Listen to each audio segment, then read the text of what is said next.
Good afternoon. Welcome to Grandpa's workshop. I'm Lawrence, and as always you're welcome in my workshop. Another Sunday waffle. What I've been doing in the better weather coming out of hibernation. So I thought I would do a couple of little projects to exercise my skills on the bandsaw amongst other things. So what I've done off camera and I shall show on camera in separate little project videos is a comfort birdie. This is, I think, 70 by 70. I got an 8-foot length from B&Q a while back, and this is what I'm gonna carve out a little bird figurine on the bandsaw with. There's loads of methods of doing it, and I'll show you. I've done, that's the top down view and that's the side view.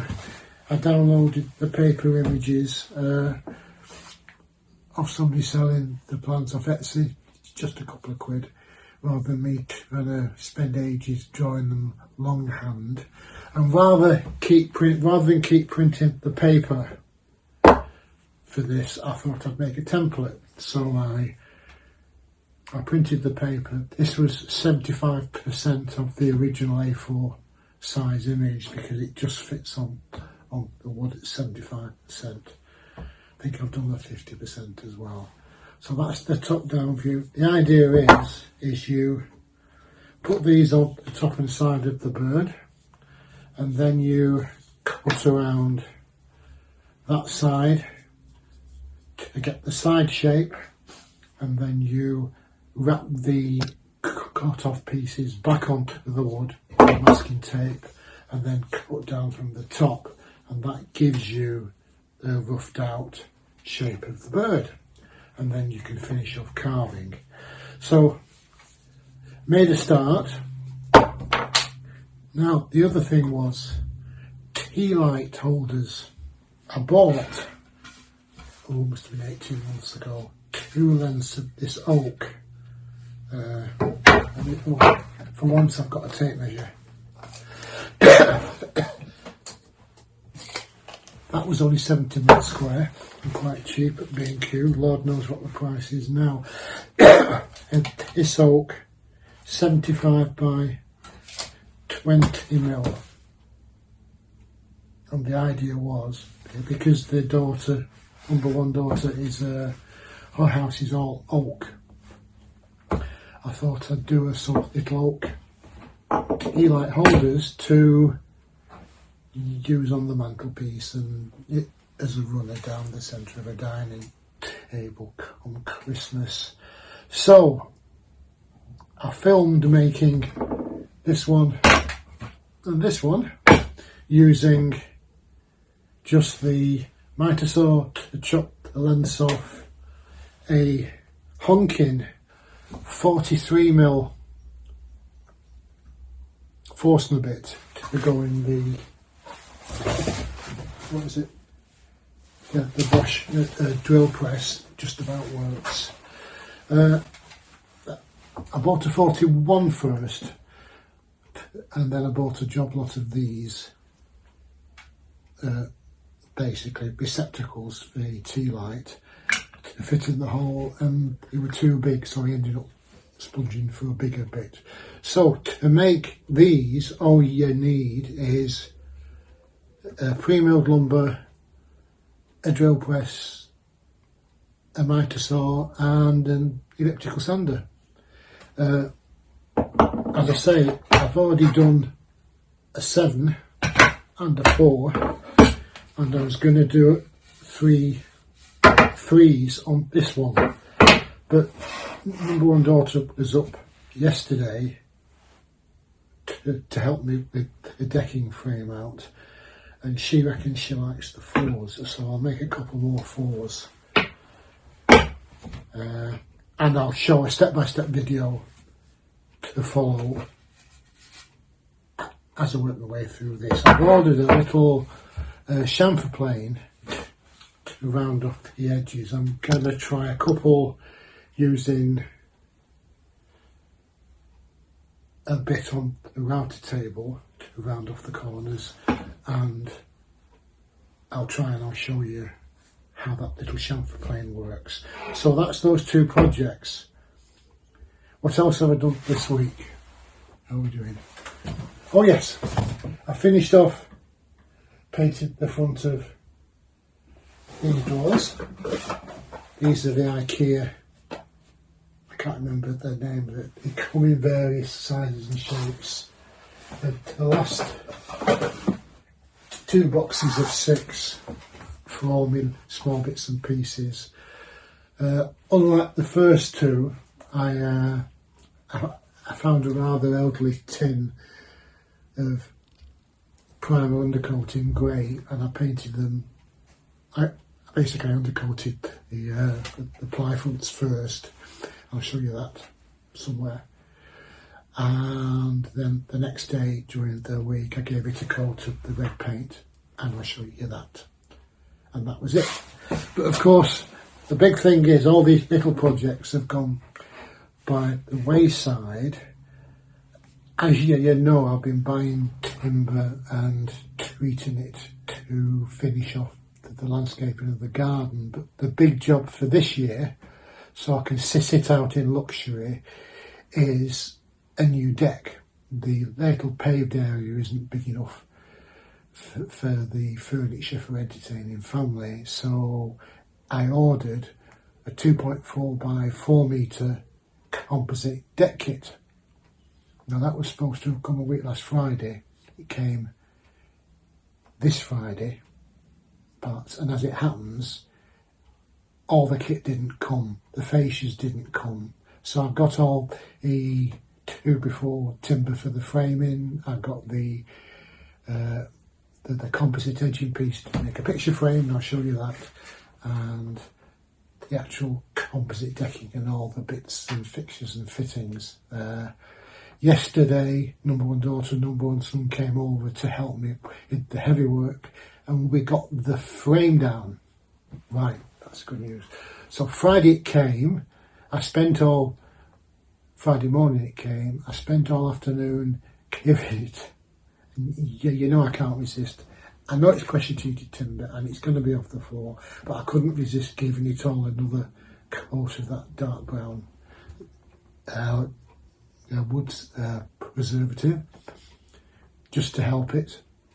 And I actually gave a second coating of black stain, the outer 2x4s that are showing until the black composite fascia comes, and we got the frame down in about 4 hours.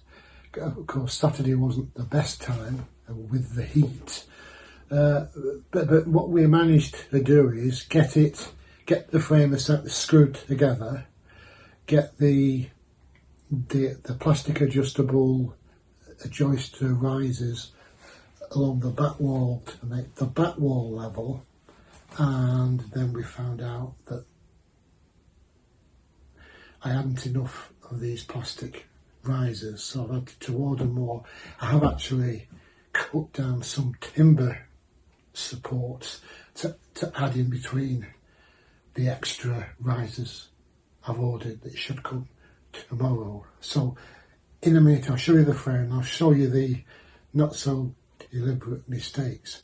You would think with a 4 metre kit that came with pre-cut picture frame edging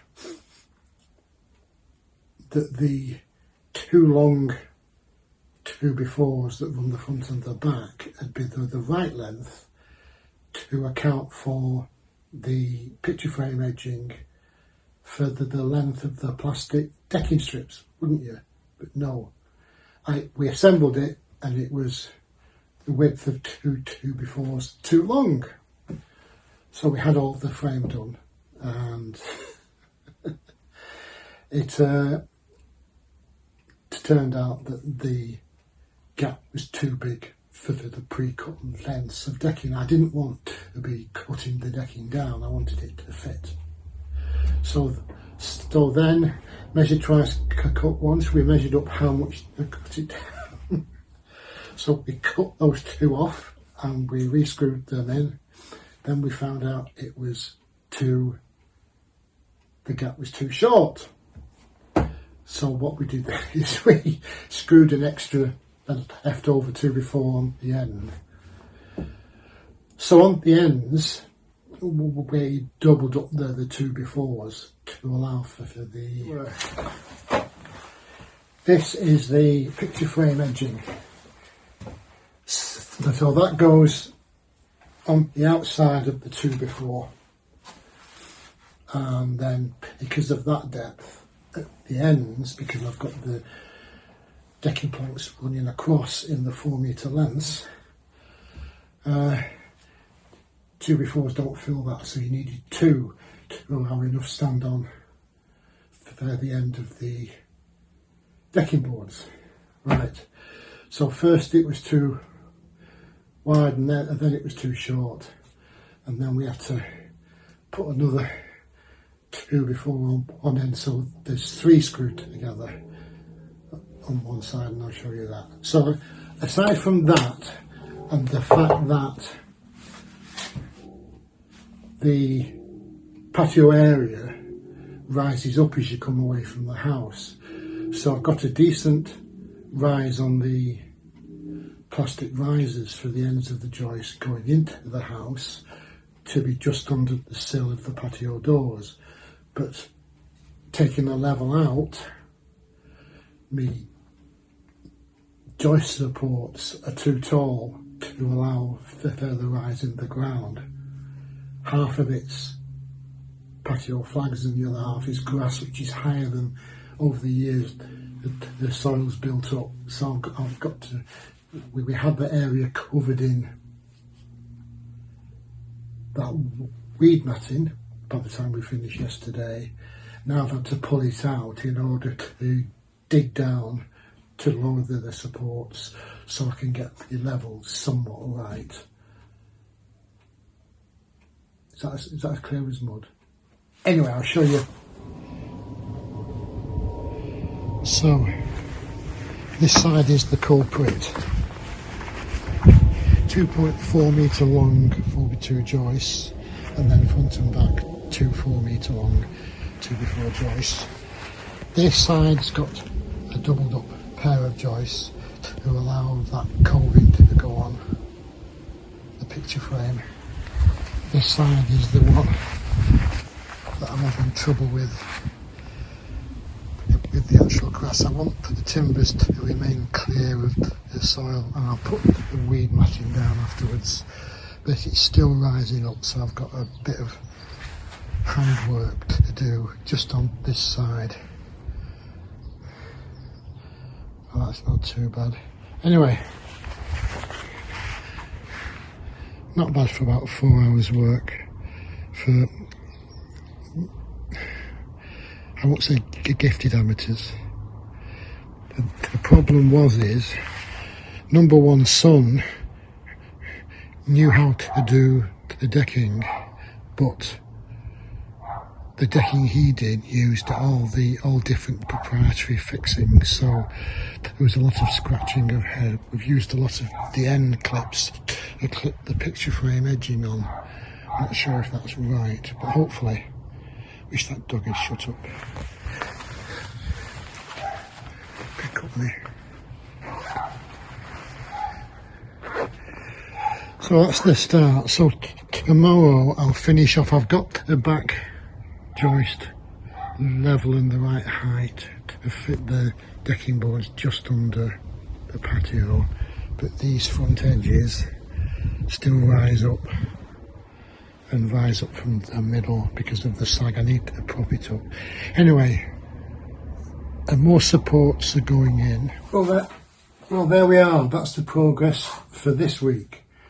I'm quite pleased, but yesterday it was so hot and sunny. We were drinking water like nobody's business and still feeling the worst for the weather. So over the next week I'll show you the progress on that. I'll show you the progress on these 2 little jobs, and then I shall get round to finishing my tables. the Incra system. It's still not done, and I'm missing the table saw and the crosscut sled, but I can't use it as it is. It'll get done. It'll get done. So I hope you guys are okay. Shout out to, was it Graham who reminded me that I should put all the lengths of timber on some sawhorses to save me back when I'm painting. I did that. I think you saw it. And we'll see how we go. The idea is to have a very low maintenance garden for me, just sitting out and reading my sci-fi and watching the birdies. That'll be nice, and then I'm going to get a decent outdoor patio set instead of these cheap chairs and plastic chairs and tables I've got. But that'll be nice for family visiting. That's the plan. So, quick update, a couple of little projects that are in the cutting room. Job's a good one. Tell me what you're up to, guys. Dean, I hope your back's okay, and Phil, sorry mate, yeah. It is what it is, isn't it, mate? I mean, I went through a similar thing. The upshot of it is, however bad it takes you and how tired you get, it's still better having Sue than not having Sue, as I've found out. Enjoy life, especially as we've got the good weather, and spend quality time in each other's company. So, you take care. No thumbs to be hurting to the making of this video, although I have got some blisters. Catch you again, guys. You take care.